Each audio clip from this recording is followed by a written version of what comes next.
let's hear from Aaron Rodgers. And the last clip talked about dealing with adversity last night. You had made the comment about how he's changed his outlook. I'm starting to feel like he's not unhappy in Green Bay anymore. As much as I love that narrative that you've got a franchise quarterback who hates the front office, loves the city, loves his teammates, but doesn't want to be there anymore, I feel like maybe he's coming around. Let's hear him talk a little bit about how his outlook has helped him get to where he currently is.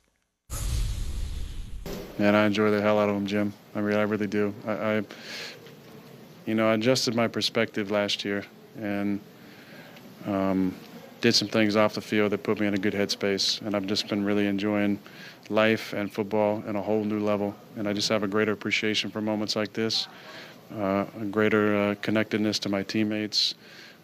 I told them in the locker room after the game just to savor these moments, because this is the kind of things you think about and talk about 20 years from now when you're done playing. The special locker room celebrations, the elation on the sideline after a big play that seals a game. There's nothing like this game.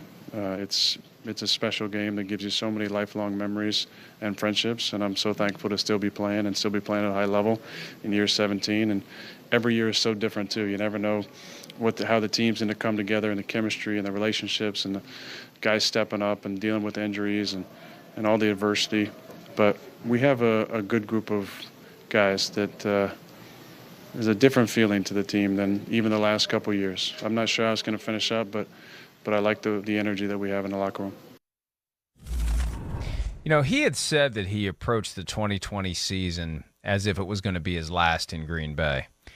And I think that leads to the reasonable assumption that he's viewing it the same way this year. I don't think he's going to make any decisions about anything until the season ends, and how the season ends is going to be a factor. Like, if they get to the Super Bowl, regardless of whether or not they win it, if they get there, it becomes a lot harder for him to leave next year. But at this point, I don't know. I think everything's on the table, and I don't think he's even going to start thinking about it until the season's over. He's living in the moment. He's enjoying it. And I guess there's a lesson in there for all of us.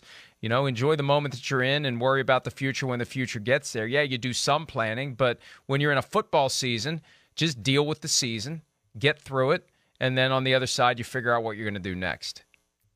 Yeah, I mean, Aaron Rodgers, if you heard what he just said, and I'm not a drug guy, Mike. You know that about me. I say no all the time. No, I know that very drugs. Well.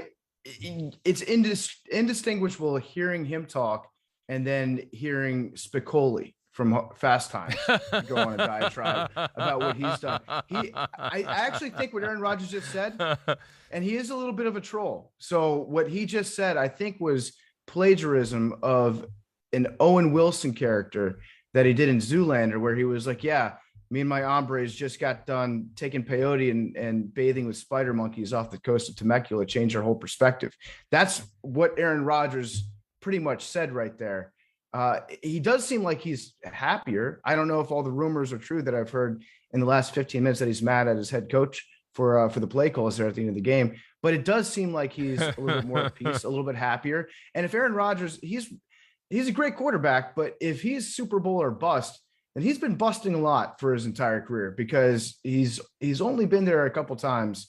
And I don't feel like he can be like, I'm a Super Bowl or bust guy.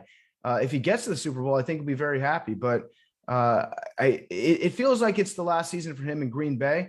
I wouldn't be surprised if he went somewhere else next season and tried to do the super team thing, or tried to maybe move to Los Angeles or California. I know he's got some roots in the Bay Area as well. So I would be operating under the assumption that's his last year in Green Bay, just based on all the stuff that happened last offseason. Seemed like there were a lot of conversations being had that probably wouldn't have been had if he wasn't serious about moving on. And there's no regression this year, which, you know, I think teams that may be eyeing him for next year would be looking for. And you look at what Tom Brady's doing at age 44 and what he's done for the Buccaneers. Yeah, I think there's going to be interest in Aaron Rodgers. It's just a matter of him finding the right place where he can stack the deck in his favor. That's what these quarterbacks are looking for, whether it's Russell Wilson, Aaron Rodgers. You know, Deshaun Watson's the only one that doesn't seem to care about the quality of the team he wants to play for. He just wants to go to Miami. So what if there's nothing around him? The other quarterbacks want to go somewhere where they can win. They're so obsessed with winning, they want to find a team. And I think, you one team that I think, I mean, the Saints obviously are going to be in the mix for one of these guys because, as much as it pains me to say it, Jameis Winston really isn't the answer. The Browns are a team that fascinates me as a destination for an Aaron Rodgers or a Russell Wilson, just because I feel like Baker Mayfield has a ceiling that is below what a guy like Rodgers or Wilson can do. How do you do that if you're the Browns, though? I understand what you're saying, but you want to talk about rolling the dice. I've seen the jersey with all the names of the quarterbacks that they've had on there since 1999. You finally got a guy that gets you to the playoffs. You beat the Steelers. Why? You've gone from just absolutely hating your life as a Browns fan to making the playoffs and being regarded as a contender. And now you think that you want Aaron Rodgers. I don't know. That seems like it's asking for trouble. Doing a reset at this point after you've gotten it all right. If I'm the Browns, I would stick with Baker Mayfield. I'm not just saying that because he'll cut me off from his life entirely if I say anything bad about him on the internet. That's definitely not the reason why I'm not saying anything bad about him. But it just seems like that seems like it's short-sighted if you're a Browns fan. I could see Aaron Rodgers going to the Steelers next year. I could see Aaron Rodgers going to a number of places, not the Saints. You're wrong about the Saints. Jameis Winston, future Hall of Famer, quarterback of the future. Trademark Mike Florio, your science fiction book from 1999 about the time traveling quarterback. I love it. It's a great book. Jameis Winston is the quarterback of the future. First reference. Yeah. It's a great book. I looked it up on Amazon. You can't buy it anymore. Just stop. Just cease and desist. Just think about this. Let's have one real conversation before we take a much needed break. The mere fact that you are considering Aaron Rodgers as a possibility to go to the Steelers, doesn't that make the Browns say, we need to at least think this through?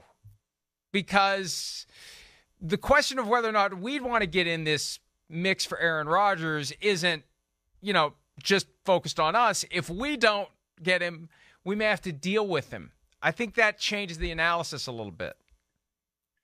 I don't think that the Browns are in a position where they're like, hey, we have to acquire this asset so that our biggest rival doesn't get it. That's unfamiliar ground for the Cleveland Browns to be dealing with. And the other question is, does Aaron Rodgers want to go to Cleveland? I don't know. I feel like Aaron Rodgers has played his entire career in a northern area and he's dealt with the cold. Probably doesn't really care for the cold. He's been in a smaller market. If I were Aaron Rodgers, I would probably be looking to go out to California. I mentioned Pittsburgh just because the stability of the franchise, the ownership, and the coaching staff, obviously. It seems like a good place to be.